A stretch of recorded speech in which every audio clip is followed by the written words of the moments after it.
আলহামদুলিল্লাহ, সকল প্রশংসা আদায় করি মহান রব্বুল আলামিনের দরবারে, যিনি আমাদেরকে সালাতুল আসর আদায় করে কোরআনুল কারীমের এই বরকতময় মজলিসে অংশগ্রহণ করার তৌফিক দান করেছেন। সকলে বলি আলহামদুলিল্লাহ।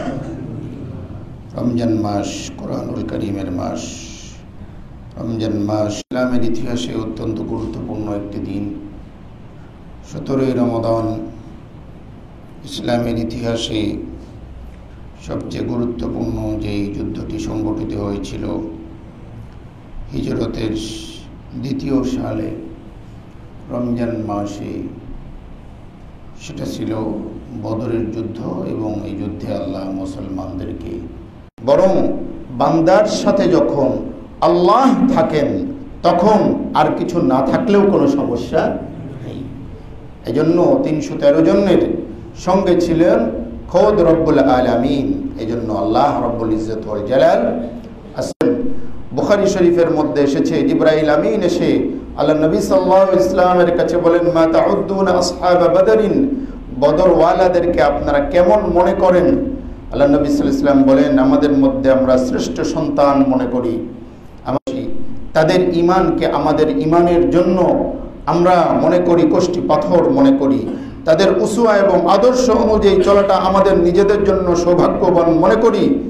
আল্লাহ নবী সাল্লাল্লাহু আলাইহি ওয়াসাল্লাম তাদের শানে বলেছেন, আলাইকুম বিসুন্নতি ওয়া সুন্নাতিল একেবারে তাদের নিকটবর্তী এরিয়ায় তারা তাদের এই পরাজয়ের পরে অচিরেই তারা বিজয় লাভ করবে। কয়েক বছরের মধ্যে লিল্লাহিল আমরু মিন ক্বাবলু ওয়া মিন বাদু, পূর্ব পশ্চাতে যা কিছু ঘটেছে সব কিছুর এর বিপরীতে আরেকটি সুপার পাওয়ার ছিল, যাকে আরবিতে বলে ফারেস বা পারস্য সাম্রাজ্য, যাদের ইরান ইরাক থেকে নিয়ে শুরু করে মধ্য এশিয়ার বিস্তীর্ণ অংশ জুড়ে এবং আরবেরও কিছু অংশ জুড়ে ছিল তাদের এক ধরনের ভেতরে ভেতরে সখ্যতা ছিল, একে অপরকে মৌন সমর্থন দিত। এর মধ্যে চলল লড়াই। চলতে চলতে রোমানদের উপর পারসিকরা এমনভাবে বিজয় লাভ করতে করতে রোমানদের একেবারে রাজধানীর কাছে নরম মেজাজের অধিকারী হলেও ক্ষেত্র বিশেষ তিনি ফায়ার হয়ে যেতেন। এজন্য আমরা আবু বকর রাদিয়াল্লাহু তাআলা আনহুর হিস্ট্রিতে আমরা দেখি, যখন তিনি প্রথম খলিফা হলেন, খলিফা হওয়ার পরে চারদিকে বিদ্রোহ, মুরতাদ, কিছু মানুষ ধর্মত্যাগ করে, শুনে রাখো আমি অবশ্যই তাদের বিরুদ্ধে আমি অভিযান চালাবো। যদি তারা জাকাত দিতে অস্বীকার করে, জাকাতকে অস্বীকার করে, আমি তাদের অবশ্যই তাদের বিরুদ্ধে আমি অভিযান চালাবো।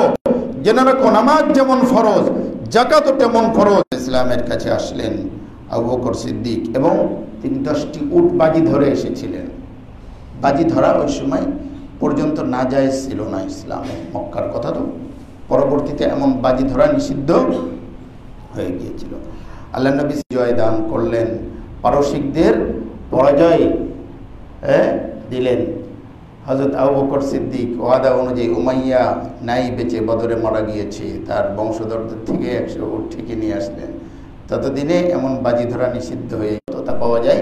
এখান থেকে আল্লাহ রাসূল সাল্লাল্লাহু আলাইহি ওয়াসাল্লামের সাদাকাত বা সত্যতা বোঝা যায়। এখান থেকে, এই ঘটনা থেকে এটাও বোঝা যায় যে যারা একসময় দুর্বল থাকে তারা যে আজীবন দুর্বল থাকবে বিষয়টা এমন নয়। আজকে যারা সবল রয়েছে তারা দিলুহা বাইনান নাস, আমি দিনকে, সময়কে এবং মানুষের মধ্যে কি করে দিই? ভাগ করে দিই, পালা বদল করে দিই। কাউকে এমনভাবে একচ্ছত্র দিয়ে দিই নে যে সারা জীবনের জন্য এটা তুমি ভোগ করতে থাকবে, এটা তুমি দখল করতে থাকবে, এটা আমি আল্লাহ দিই না। হয়েছে এক বাবা এবং মায়ের সন্তান হওয়া সত্ত্বেও 700 থেকে 750 কোটি মানুষ, প্রত্যেকের আলাদা আলাদা রং, প্রত্যেক গোত্রের আলাদা আলাদা ভাষা, এমনকি 7-8 কিলোমিটার পার হয়ে গেলেই হয়। একজন শিল্পী যখন আর্ট করে, 10টা যখন আলাদা আলাদা করে, দেখা যাচ্ছে 10টার মধ্যে 2-3টে কি হয়ে যায়, একটার সাথে একটা মিল হয়ে যায়। আল্লাহ রাব্বুল ইজ্জত ওয়াল জালাল এত কোটি মানুষকে আলাদা আলাদা প্রত্যেককে সৃষ্টি করেছেন। অনেক ভাষা বিলুপ্ত হয়ে গিয়েছে, ভাষাবিদদের, ভাষাজ্ঞানীদের এমন অনেক কাছাকাছি বক্তব্য আমরা পাই। তো আল্লাহ আদমকে যত ভাষা বিলুপ্ত হয়ে গিয়েছে, যত ভাষার উদ্ভাবন হয়েছে, সব ভাষা কিয়ামত পর্যন্ত আল্লাহ কাকে শিখিয়েছিলেন? আদমকে পা দিলে ঠস করে দেবে যায়, কোনো মাটি পাথরের মতো শক্ত। বলে আদমের সন্তান কোনোটা শক্ত, বলে ওর চোখ দিয়ে পানি পড়ে না, ওর পিটান দিলেও ব্যাস একেবারে। কেউ আবার একটু একটু কড়া কথা বললেই চোখ দিয়ে পানি পড়ে যাও, কেউ আবেগ প্রবণ। দয়ার সম্পর্ক নিশ্চয়ই চিন্তাশীলদের জন্য রয়েছে কুদরতের নিদর্শন। ওলামায়ে কেরাম লিখেছেন আল্লাহ রাব্বুল ইজ্জত ওয়াল জালাল এখানে তিনটি কথা বলেছেন। কয়টা? একটা হলো সুকুন, একটা হলো কি সুকুন। আমরা কোরআন শরীফ পড়ার সময় সাকিন বলি না, সাকিন। সাকিন মানে হলো কি যেটা হড়া করা আর কি। সাকিন মানে কি দাঁড়ায় যাওয়া। বিয়ের আগে অনেকে নড়াচড়া করে, এখানে যায় ওখানে দৌড়াদৌড়ি করে, এই ভবঘুরে টাইপের। বিয়ে হয়েছে আর সাকিন হয়ে গিয়েছে। কি হয়ে গিয়েছে? সাকিন, স্থির হয়ে গেছে। আমার এক ওস্তাদ বলতেন, চিটাগাঙ্গের মেকল মাদ্রাসার এক ওস্তাদ বলতেন, এক নম্বর হলো ভালোবাসা, মাওয়াদ্দাতান। মুফতি শফি রাহিমাহুল্লাহ এবং অন্যরা বলেছেন মানুষের জীবনের একটা সময় থাকে যৌবন, এরপরে বার্ধক্যে এসে পৌঁছে যায়।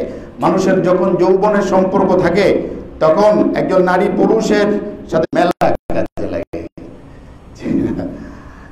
আল্লাহ রাব্বুল ইজ্জত এই আয়াত সূরা রুমের 21 নম্বর আয়াতের মধ্যে বললাম যে কোনো বয়স্ক মানুষ যদি স্ত্রী হারিয়ে ফেলে তাকে দ্রুত সময় বিয়ে দিয়ে দেওয়ার ব্যবস্থা করুন, তাই না? বলেছিলাম এর আগে। বয়স্ক মানুষের জন্য কি রয়েছে? কুদরতের নিদর্শন রয়েছে। এই জন্য আল্লাহ রাব্বুল ইজ্জত ওয়াল জালাল এই আয়াতের আলোকে আমাদের ঘর সংসারগুলো যেন সাজিয়ে দিন। বর্তমান সময়ে ঘর সংসার অনেক নষ্ট হয়ে যাচ্ছে।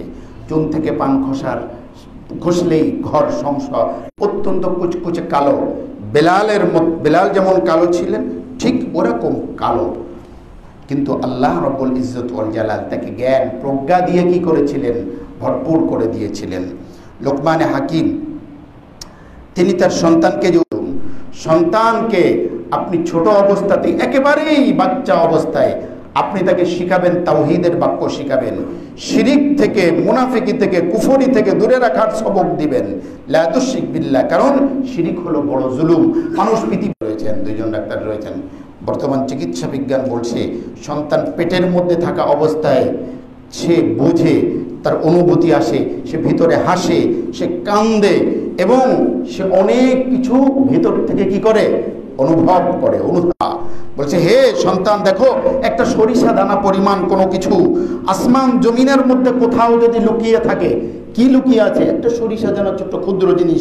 আসমান জমিন পাহাড় পর্বতের কোথাও যদি লুকিয়ে থাকেন, জেনে রাখো, অসবির, ধৈর্য ধরো।